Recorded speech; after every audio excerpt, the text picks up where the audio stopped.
What's up, guys? It's Pixelated Paulo. Thanks for stopping by, and welcome to this Medieval 2 Total War online battle, a 3 vs 2 siege battle, and we're attacking this beautiful Middle Eastern fortress. And this siege battle is going to be more of a guide. I'm really going to go in detail of how to play siege battles. If you're new, you'll learn some new stuff in here. And if you're not new, then I hope you still enjoy the epicness of this siege battle. But, crap. Forgot what I was going to say. Yes, I am going to make a detailed video series, a guide series, a tutorial series on how to play siege battles in Medieval 2 Total War. I just haven't had time to make it yet. So it's probably going to come out maybe in a couple months. It's going to be a while because I want it to be really good, and I want to make sure it's, correct and it has some good information. But yes, this video is going to be more of a guide rather than just another video.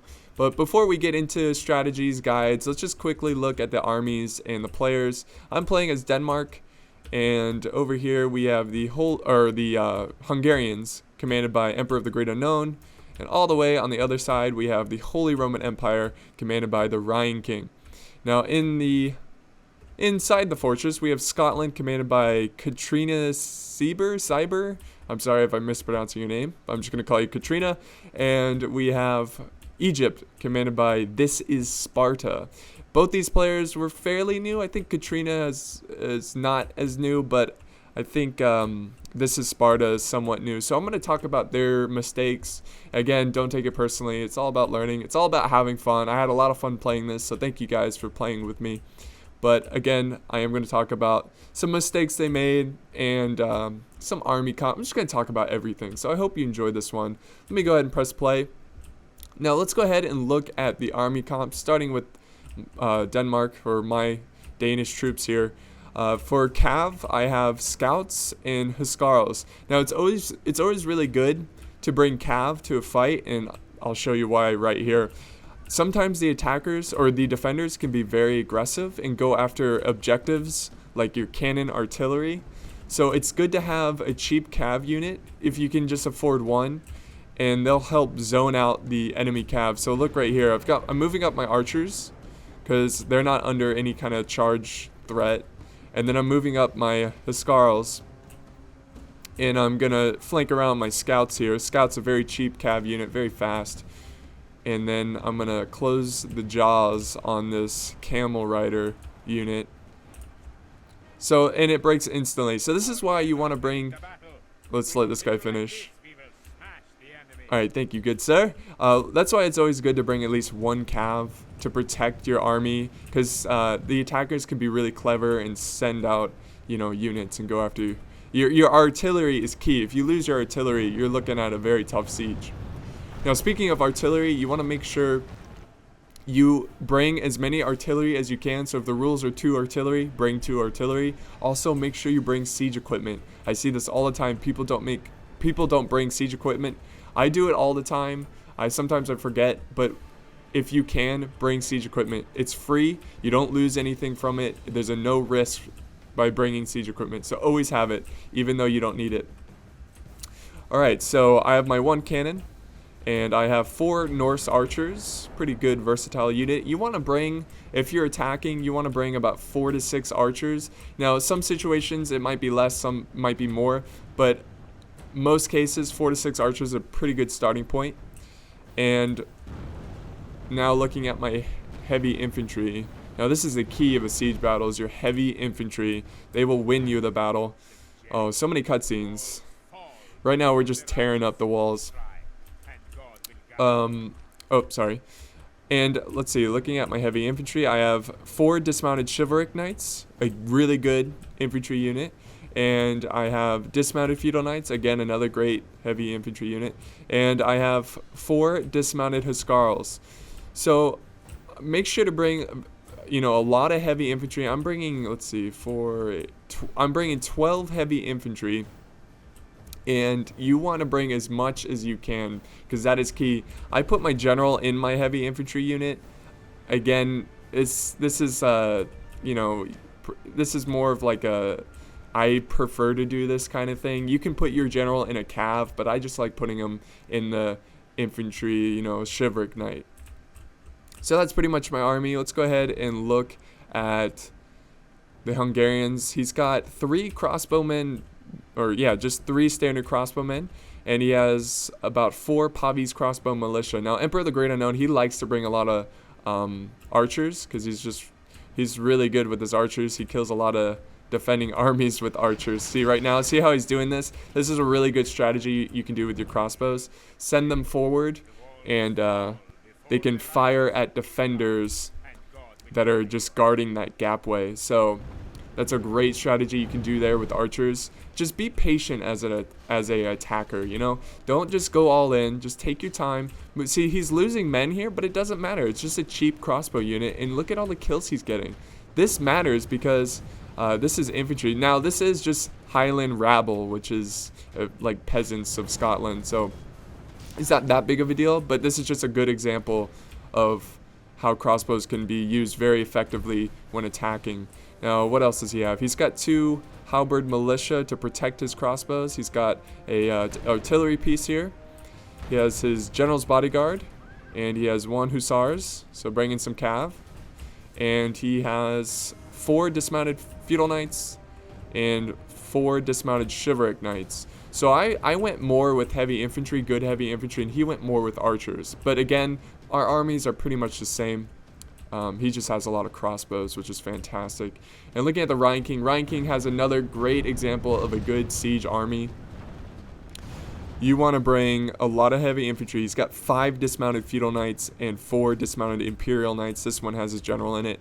And he's got some mounted sergeants, a cheap cav unit to protect his artillery. That's always a good pickup. And here is his cannon.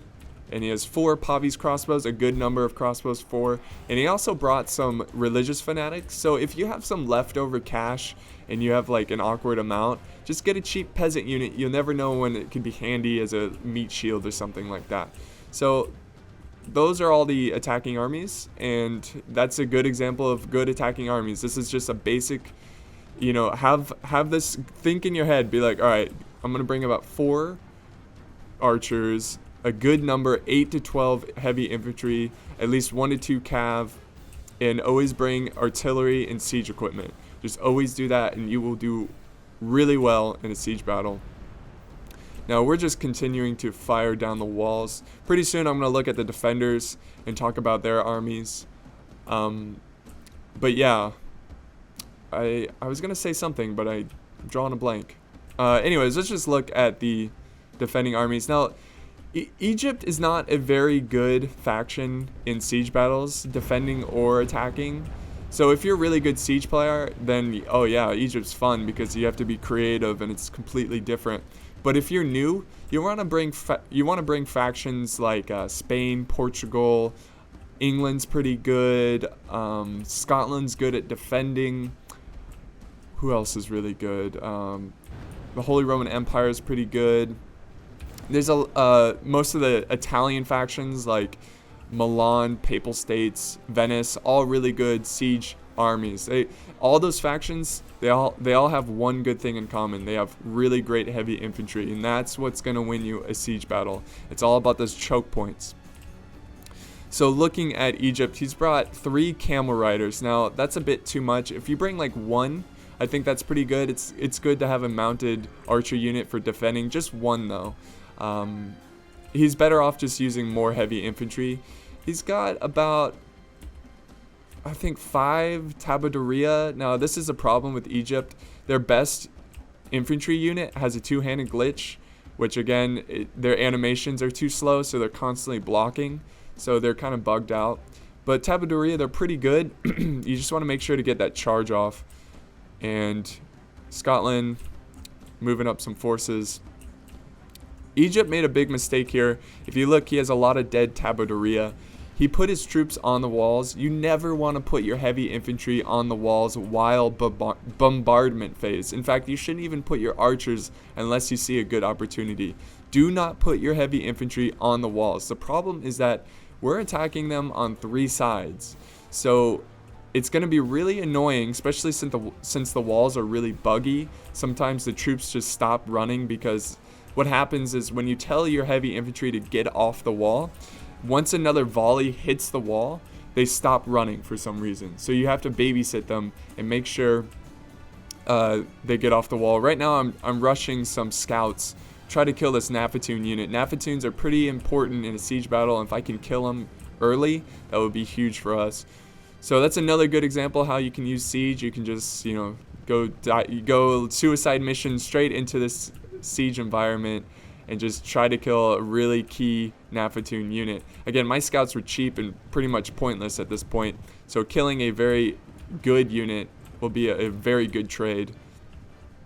Also, I'm killing this Highlanders unit.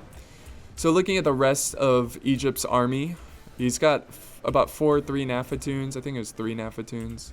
He's got about 2 or 3 Hashashim, which is a pretty good pickup. And he has about 4 Nubian archers. With Egypt, I would prefer desert archers. I think they're a little bit better.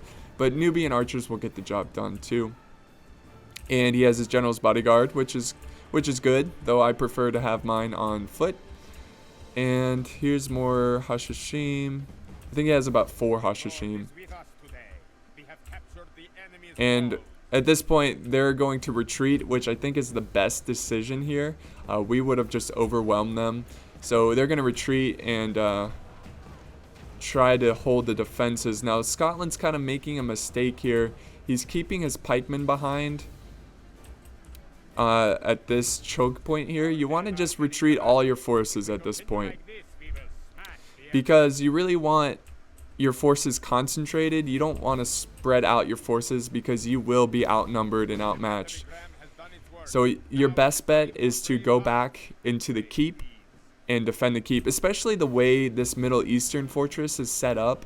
It's really, really good to just defend the second layer. You see, you've got this like hill advantage here. It's just see how it's so high up compared to the ground level down here. It's just a really good, point where you can fire arrows really far and kill your enemies from afar.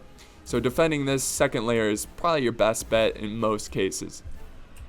Now looking at Scotland, Scotland's army is a little bit better than Egypt. He brought some Highland nobles. I don't recommend that you bring any kind of two-handed unit in the vanilla siege battle. In the vanilla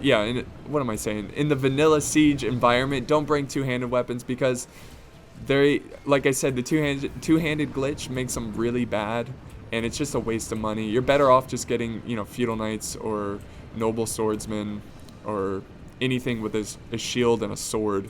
Basically, he brought a lot of Highlanders. Again, if you could get better infantry, like I was saying earlier, the feudal knights or the noble swordsmen. I'm trying to find it. There we go. Here's some noble swordsmen. You want to bring the heavy armored, heavy attack, very good units. He brought a couple pikemen, which is good. Scotland in defending with pikes is a great idea. Just I think Katrina could have. They probably could have brought more pikemen. And he has some noble swordsmen in the mix of his pikemen. That's a good strategy, but again, where they're positioned, it's not going to be that good. See, if I was smart, or if I was really taking my time, if this was a really competitive siege, I would just set up my archers and fire this group of troops from far away. Now he is moving up, or Katrina, I think it's a she. I'm sorry, I'm just so used to all guy players. But Katrina is moving up some noble Highland archers, which is a smart idea, protecting their units. But they're better off just sitting up on this wall or back here where they have a slight hill. And the Hungarians are rushing forward, trying to get the defenders off guard. And again, Scotland just a little too slow on retreating their forces. You don't want these forces out here fighting. They're just going to get outflanked and slaughtered. Not really effective. You want to get as many kills with every unit as you can get. And we're just kind of lollygagging our way in here. We're not really under any kind of threat. Now, say scenario-wise, if the defenders were putting up a defense, you want to make about 3 openings. If every player made about 3 openings and then knock down some towers, you want to knock it. Like if I was attacking here and they were focusing all their army, I want to try to at least knock down this first wall of towers. So like this one, this one, and this one, and then move forward, and then use my siege equipment, you know, to go up on this wall. You want to go through all 3 gaps at the same time to just create as much chaos, and then you want to use your siege equipment to move up to the walls. So like this siege tower, if it was moving up to this wall, you'd be attacking in all 3 gaps, and you will be attacking the walls. So that really just makes your defenders not want to fight that situation and make them retreat, which is good because, you know, you don't want to lose troops early on. So it's really just more of a visual of overwhelming your defender, overwhelming your opponent. So make sure you attack through all 3 gaps, all right? So at least 3 gaps. And you want to kind of save some ammo for the second layer, but it's important to get through the first layer. And again, remember that firing this gate, all it takes is like 1 volley. So this is really weak. It's a weak point in the siege. And right now we are just kind of moving troops in. I've got my Danish troops walking forward. And some Highlanders here. Even though they're just Highlanders, they're better off just being inside. Everybody wants to be safe and sound and with their brothers fighting in the siege. They don't want to be out here. And look at this. Scotland's trying to hold me back. See, here's the issue of trying to hold a choke point way far out from the keep. Look at how the Hungarians can flank around now. There's too many choke points that you have to hold, and it just stretches out your forces. It's not a good idea. You want to stay concentrated near the town center. So, but hey, I admire the bravery of the Scottish troops fighting here. So right now I'm gonna talk less and focus more of the epic fighting. Here's my general. My general is a warlord. He wants to fight. He wants to get into Valhalla. He wants to die today. That's how crazy he is. If he doesn't die in this fight, he'll be disappointed. And this is a pretty good position of the archers. Just make sure that you do not get him caught out. So if he starts moving forward here, I would retreat. Again, you're better off, like the way the Hungarians have their crossbows, you're better off just taking this archer unit onto the walls because they're protected by the walls and they have a better angle. So that's something I would do. And here comes the Hungarian flank. But at this point, I pretty much broke the Scottish troops. And now we're moving up inside the fortress. Now, a little tip here. Once you take the first wall, don't continue to rush your attack. Take your time, wall after wall, break down the walls, destroy the towers. Siege battles are very long, so you have to have a time commitment here. So don't rush, take your time. You are in charge of the time of this battle when you're attacking. What?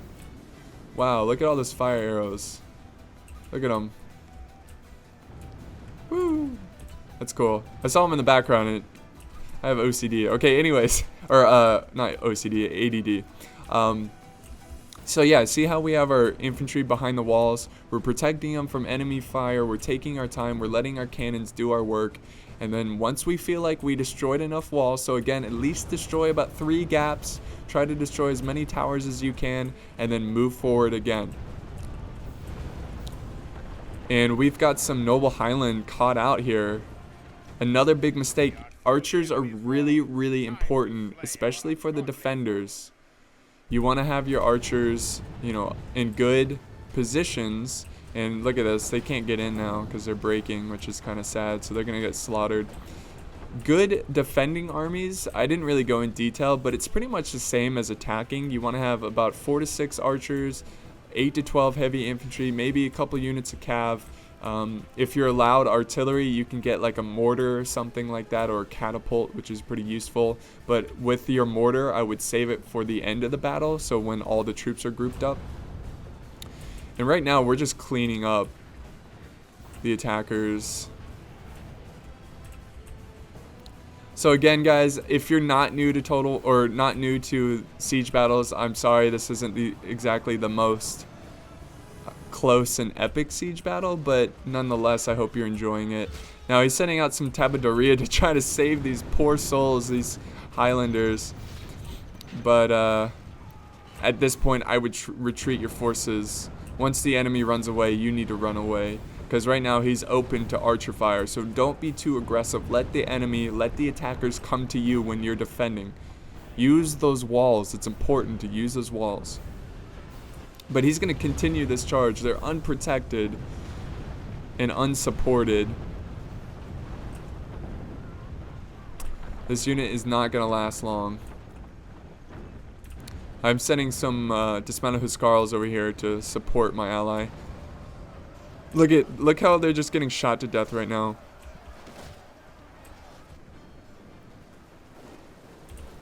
So if this was a closer siege battle and you're attacking at this point, you want to really use up your archer ammo. See how we're like firing through the gap ways here? You really want to do that. See how all these troops are open to archer fire? Move up some crossbows, put them like right here, have them protected by like infantry, and just fire directly straight through these choke points, and you'll kill a lot of troops. It'll make the defenders have to hide behind the walls, and it makes them a little bit less prepared for a assault. So you really want to weaken the numbers of the defenders before you just, dive right in. So a great player to watch is Emperor the Great Unknown. He's really, really good at, I think this is the best of any player I've seen, move up archers, using archers in an aggressive manner, and just weakening numbers before he goes in. So if you're ever playing with him, save the replay, watch it, learn from him. He's just really good with his crossbows. And look at this point blank archer fire. Oh my god.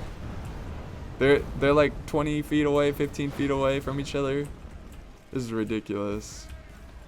It's more like, yeah, it's around 15 feet, I would say. And there goes more walls. Again, you want to try to break down as many walls as you can. Get some flanking walls here as well. The Hungarians are doing that now. And I am moving up my archers now. Again, you want to move up the archers. If you lose archers to enemy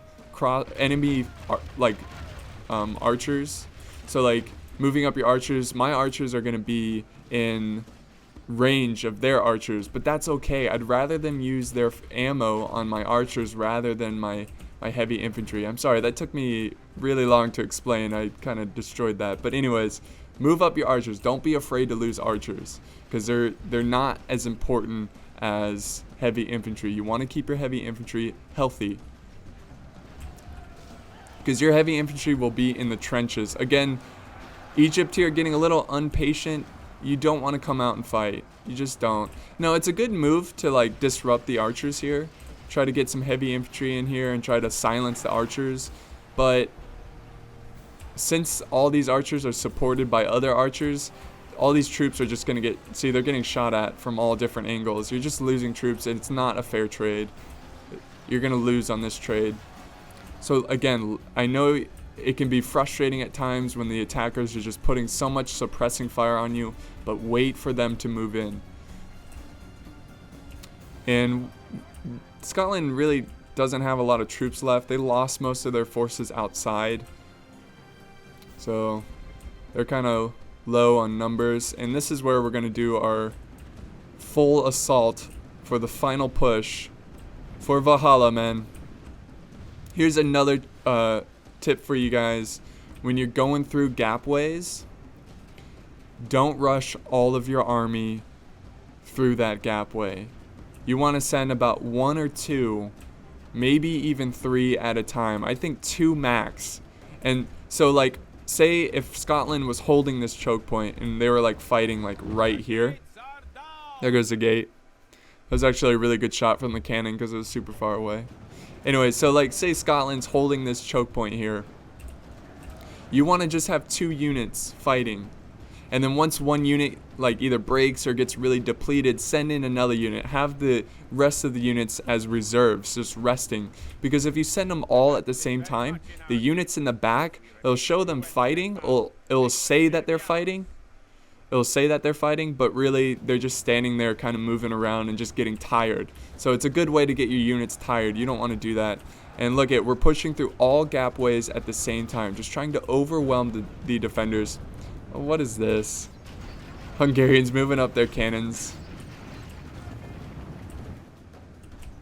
I think he just like fires his own men. Yup. Oh yes, I love seeing that. So at this point we're just kind of having fun and charging the castle. Here comes some Huskarls coming in here. So another mistake the defenders made, they don't really have a defined line here. They just kind of have fighting all over the place. You want to keep a defining line of defense, basically. You want to hold the choke points, because look at the Hungarians, or the Holy Roman Empire right now. They're going to be able to flank around. See how they're doing this? They're going to flank around with their crossbows and get some flanking fire on the Tabadoria. So make sure you hold a position.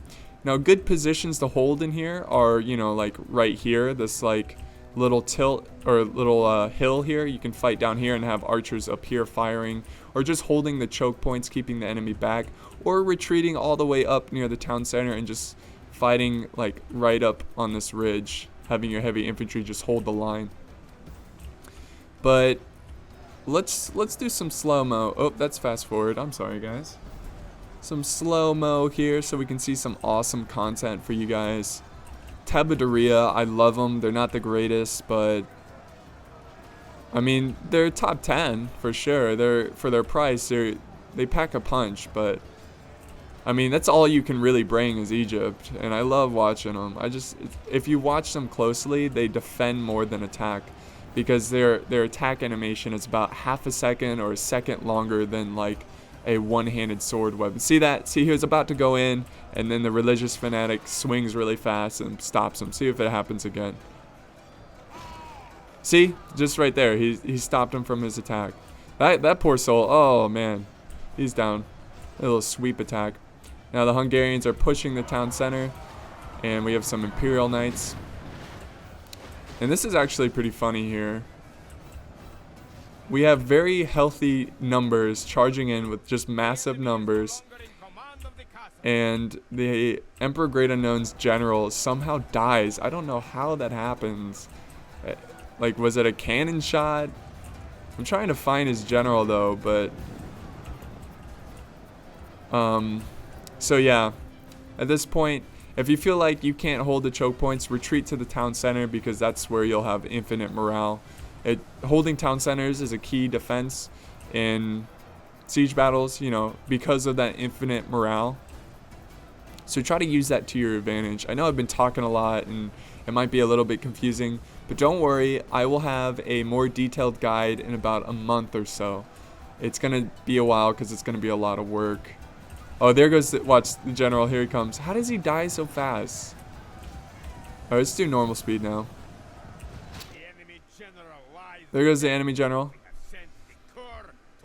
That's fine. If you're defending and you lose your general, again, it's not that big of a deal because you have that infinite morale in the town center. Though, if you lose your general as an attacking army, that's a huge deal because your men could break at any time.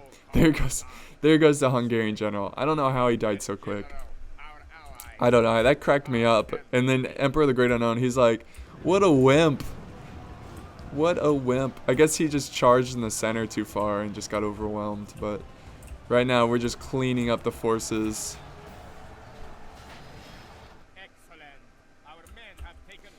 So if you were to learn a couple things from this whole video, just remember to have about 8 to 12 heavy infantry. Have about 4 to 6 archers, and make sure you bring all the arty and all the siege equipment you can.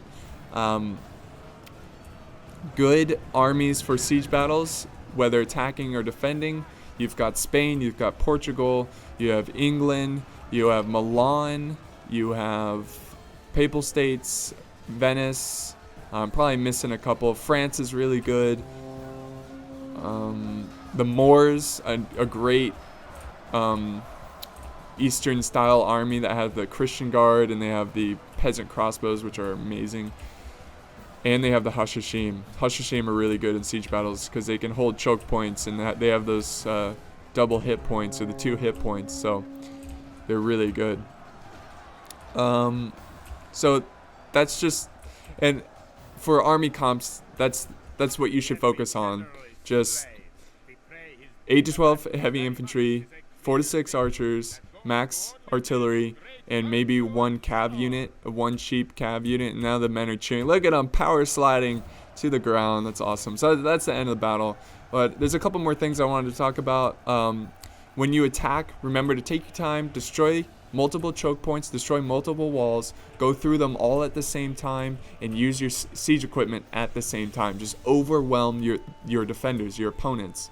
And for defending, hold the choke points. If you feel like you're getting overwhelmed, retreat to the keep. Retreat to the next layer of wall, or retreat to another choke point. And that's about it, guys. It really doesn't take much to be a good siege player. If you're playing with teammates, make sure you have good teamwork. That's really important. So if we look at the kills here, Ryan King only getting 186, but he only lost 155, so he wasn't really doing anything. He just came in late. He got 677. Emperor Great Unknown getting almost 800. He attacked first. That's why he got all the kills. He got all the glory. And Katrina here getting 700, which is pretty good. You want a little bit more. Again, Katrina made a mistake of bringing the two-handed sword units. I don't know if Katrina knows about this, or most of you guys know about this, but two-handed sword units are glitched, not very good. You're better off with feudal knights, noble swordsmen, pikemen, noble pikemen, that kind of stuff. Now, Egypt, again, I don't recommend playing Egypt if you're new to a siege battle. They're not the best, but Egypt should have brought more Tabaduria, less mounted cav units, more Hashishim, and probably bring desert archers. And, of course, the Nafatoons. I don't know what happened to his Nafatoons. He didn't really use them effectively, so you want to make sure you protect those Nafatoons. But I've been talking my head off this whole video, and I need some water. But anyways, guys, I hope you enjoyed this one. It was a lot of fun. I hope you like this little guide. I know it's kind of everywhere, but, again, I will have a detailed guide coming out somewhat soon. So thank you for watching. Namaste.